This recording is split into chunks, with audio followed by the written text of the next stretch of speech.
변호인 측에서는 어느 분이 나오셨습니까? 네, 김홍일, 배보윤, 유정화, 송진호 변호사 출석했습니다. 네. 예, 이제 피고인을 입정하도록 할 것인데 피고인이 들어오는 동안 소송 관계인 및 방청인들께서는 자리에서 일어나거나 소리를 내지 마시고 착석하신 상태에서 질서를 유지하여 주시기 바랍니다. 피고인 입정하십시오.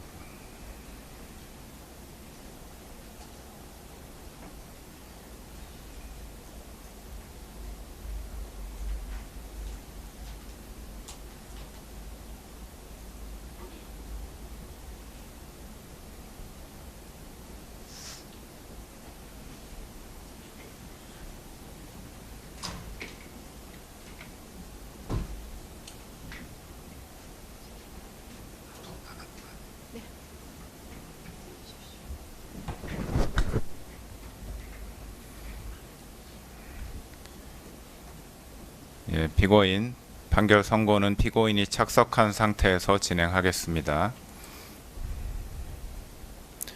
판결을 선고하겠습니다.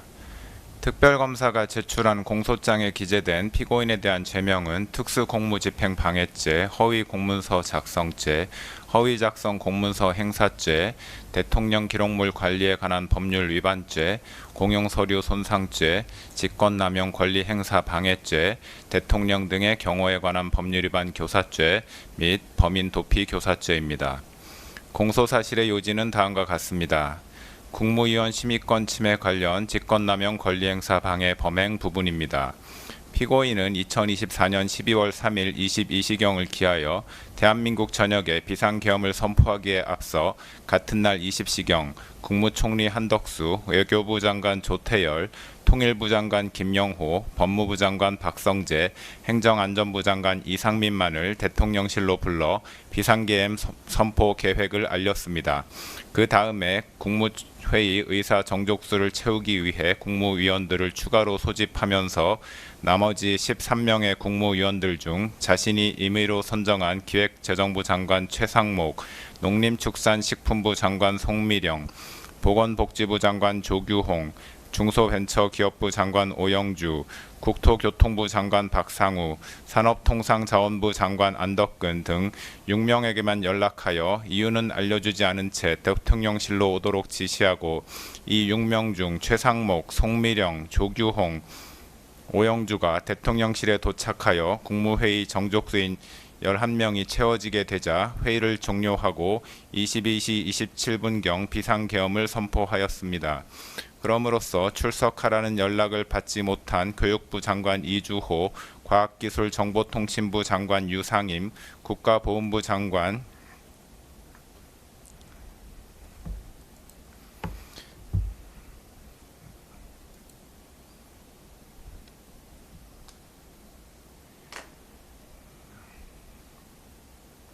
강정혜, 문화체육관광부 장관 유인촌, 환경부 장관 김완섭, 고용노동부 장관 김문수, 해양수산부 장관 강도형 등 7명의 국무위원 및 대통령실에 미처 도착하지 못한 박상우, 안덕근 등 2명의 국무위원으로 하여금 국무회의에 출석하여 비상계엄 선포 및 계엄사령관 임명에 관한 심의를 할 수 없도록 함으로써 위 9명의 국무위원들이 국무회의에 출석하여 헌법 질서와 국민의 기본권에 중대한 영향을 미치는 계엄 선포 및 계엄 사령관 임명에 관해 심의할 권리의 행사를 방해하였다는 것입니다.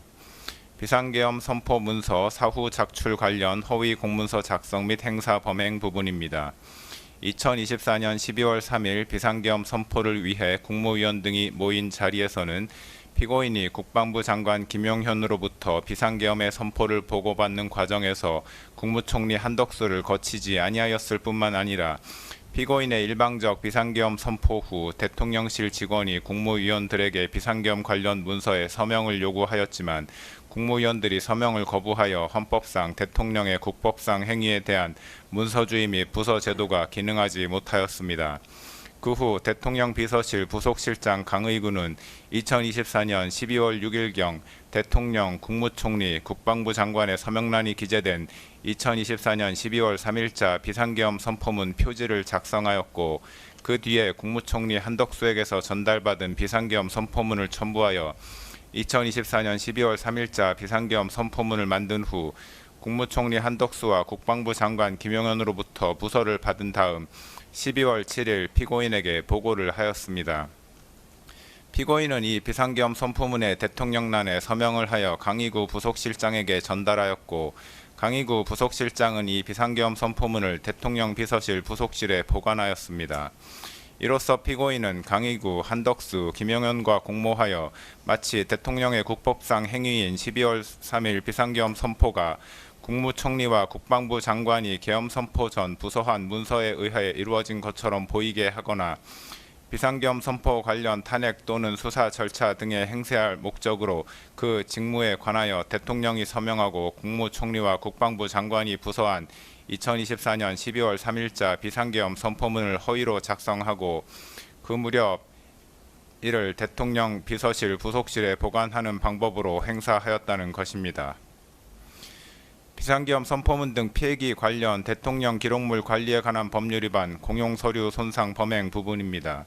피고인이 위와 같이 대통령이 서명하고 국무총리와 국방부 장관이 부서한 2024년 12월 3일자 비상계엄 선포문을 허위로 작성한 후 수사기관에 비상계엄 관련한 사건에 대한 수사가 본격적으로 진행되자 한덕수 국무총리는 12월 8일 강의구 부속실장에게 전화하여 위 문건에 자신이 서명한 것을 없었던 것으로 하자고 하였습니다. 피고인은 2024년 12월 10일경 강의구로부터 위와 같은 한덕수의 말을 보고받자 총리의 뜻이 그렇다면 그렇게 해라 라고 강의구에게 말하여 허위로 작성된 위 2024년 12월 3일자 비상계엄 선포문을 폐기할 것을 승인하였습니다. 이에 강의구가 위 문서를 문서 3단기에 넣어 파쇄하는 방법으로 폐기함으로써 피고인은 한덕수, 강의구와 공모하여 무단으로 대통령 기록물인 동시에 공무소에서 사용하는 서류인 위 비상계엄 선포문을 손상하였다는 것입니다. 비상계엄에 따른 정치적, 사법적 위기 타개를 위한 허위 공보 관련 직권남용 권리 행사 방해 범행 부분입니다. 2024년 12월 4일 비상계엄 해제 발표 이후 국회와 언론에서는 피고인의 비상계엄 선포 행위는 실체적, 절차적 요건을 갖추지 못한 것으로 위헌, 위법적 행위에 해당하고 탄핵 사유에 해당한다는 문제 제기가 지속되었고 검찰, 공수처, 경찰 등 수사기관이 피고인과 공범들에 대해 내란죄 등의 수사에 착수하였으며 나아가 야당 의원 191명이 대통령 탄핵 소추안까지 발의하는 상황에 이르는 등 국내외적으로 정치적, 사법적 위기에 처하게 되었습니다. 이에 피고인은 홍보수석실 해외 홍보비서관 겸 외신 대변인을 활용해 외신을 상대로 정당한 목적으로 적법한 절차에 따라 비상계엄을 선포하고 시행한 것처럼 거짓 홍보하여 국내외 부정적 여론을 무마하기로 마음먹고 2024년 12월 4일 오후경 해외 홍보비서관 겸 외신 대변인에게 전화하여 국회의원 과반수의 비상계엄 해제 요구 요건을 알고 있었지만 의원들의 국회 출입을 통제하지 않았다. 국회가 동의 여부를 판단할 수 있도록 국회의원의 본회의장 진입을 막지 않았다. 대통령으로서 헌정 파괴 세력으로부터 자유민주주의 헌법 질서를 지키기 위한 액션은 했지만 합헌적 틀 안에서 행동을 취했다. 현재 국정마비 상황을 일단 타개하고 질서를 회복하기 위한 것이 목표였다. 헌정질서 파괴의 뜻은 추호도 없었다. 라는 내용의 프레스 가이던스 즉 PG를 작성하게 하고 이를 외신들에게 전파하도록 지시하였습니다. 그러나 피고인이 지시한 PG의 내용은 허위의 사실이므로 외신 대변인에게는 피고인의 지시를 따를 의무가 없었는데도 피고인은 대통령실에 대한 지휘 감독 권한을 남용하여 외신 대변인으로 하여금 피고인이 알려준 허위의 사실을 PG로 작성하게 한 후 이를 외신 기자들에게 전달하게 하였고 외교부 부대변인에게도 위 PG를 보내주어 외신 기자들에게 전달하게 하였습니다. 이로써 피고인은 대통령 비서실의 업무를 총괄하고 소속 공무원을 지휘 감독하는 권한을 남용하여 외신 대변인으로 하여금 의무 없는 일을 하게 하였다는 것입니다. 내란 수사 대비 관련 대통령 등의 경호에 관한 법률 위반 교사 범행 부분입니다. 2024년 12월 4일 비상계엄 해제 이후 검찰, 공수처, 경찰 등 수사기관이 내란 등 혐의와 관련하여 피고인과 국군 방첩사령관 여인형, 수도방위사령관 이진우, 육군 특수전사령관 곽종근 등에 대한 수사에 착수하였다는 사실이 대대적으로 언론에 보도되었습니다. 그러자 피고인은 2024년 12월 7일 군 사령관들에게 지급한 비화폰을 관리하는 경호처 차장 김성훈에게 전화하여 경호처의 비화폰 관리 담당자로 하여금 여인형, 이진우, 곽종근이 사용하는 비화폰 단말기의 통화 기록 등 정보를 수사기관이 볼 수 없도록 조치하게 하라고 지시하였습니다. 피고인으로부터 지시를 받은 김성훈은 같은 날 경호처에서 김모 지원본부장에게 전화하여 여인형, 이진우, 곽종근이 사용하는 비화폰 단말기의 통화 기록 등 정보를 수사기관이 볼 수 없게 조치하라고 지시하였습니다. 이로써 여인형 등이 사용하는 비화폰 단말기의 통화 기록 등 정보를 수사기관이 볼 수 없도록 하기 위하여 경호처 차장 김성훈으로 하여금 지원본부장을 상대로 직권을 남용하도록 교사하였다는 것입니다. 2024년 12월 30일자 체포 및 수색영장 등 재판 집행 관련 특수공무집행 방해, 직권남용 권리행사 방해 및 범인 도피 교사 범행 부분입니다. 2024년 12월 4일 비상계엄이 해제된 후 검찰, 공수처, 경찰에서는 내란 혐의와 관련하여 피고인 및 공범자들에 대한 수사에 착수하였습니다. 공수처는 2024년 12월 16일경부터 2024년 12월 26일경까지 피고인에게 출석 요구서를 3회 발송하였으나 피고인은 출석 요구에 응하지 아니하였고 결국 법원은 2024년 12월 30일경 피고인에 대한 체포영장과 수색영장을 발부하였습니다. 법원이 발부한 영장을 집행하기 위해 공수처는 2025년 1월 3일경 체포영장의 집행을 시도하였는데 피고인은 대통령 경호처장 박종준과 차장 김성훈 등에게 체포영장은 불법이므로 이에 응할 수 없다고 하면서 체포영장 등의 집행을 저지하라고 지시하였고 피고인으로부터 지시를 받은 경호처장 박종준과 차장 김성훈은 대통령 경호처 간부회의 등을 통해 대통령의 방침이라면서 이광우 경호본부장 등에게 피고인의 지시사항을 전달하고 군, 경, 병력동원 계획, 차벽 설치 계획 등을 수립하여 영장 집행을 물리적으로 저지하기로 모의하였습니다.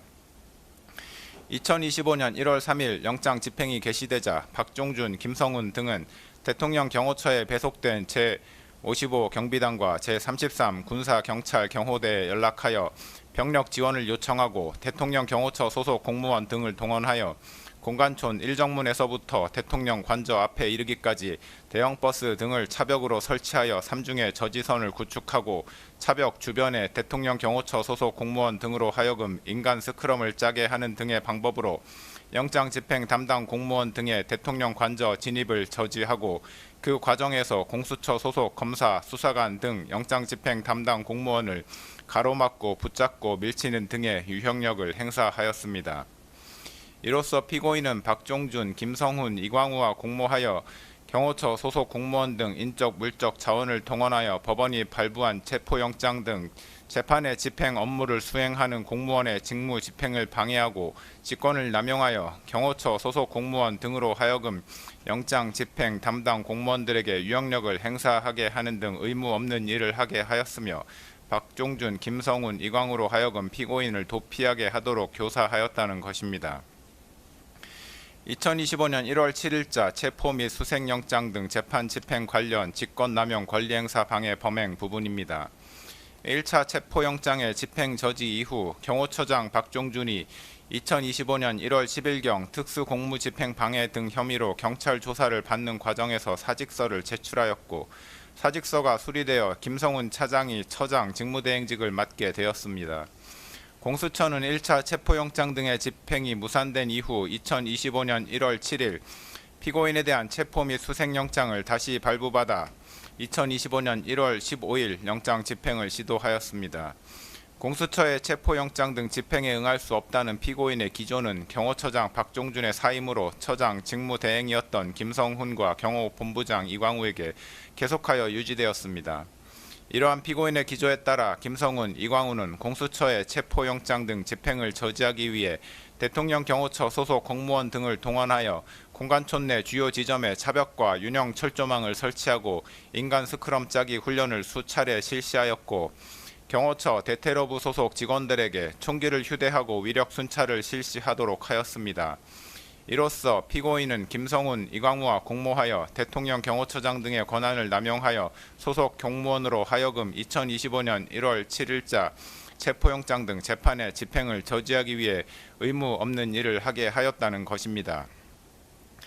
개별 공소사실의 인정 여부에 관해 보겠습니다.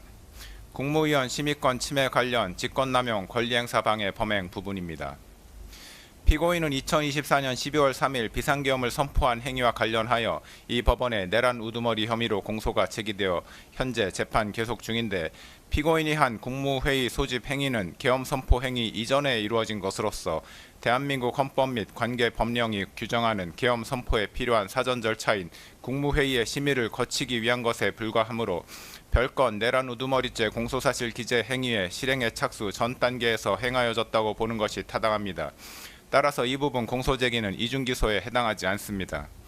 헌법과 계엄법 등 관계 법령의 문헌과 그 입법 취지 및 대통령의 권한 행사와 관련하여 국무회의의 심의가 갖는 제도적 의의 등을 종합적으로 고려하면 모든 국무위원은 국무회의의 구성원으로 국정을 심의할 권한을 가진다고 판단됩니다. 따라서 대통령이 국무회의를 소집하는 경우 국무위원 전원에게 소집 통지를 하여야 하고, 일부 국무위원에게 소집 통지가 결여된 경우에는 해당 국무위원의 심의권이 침해되었다고 보아야 합니다.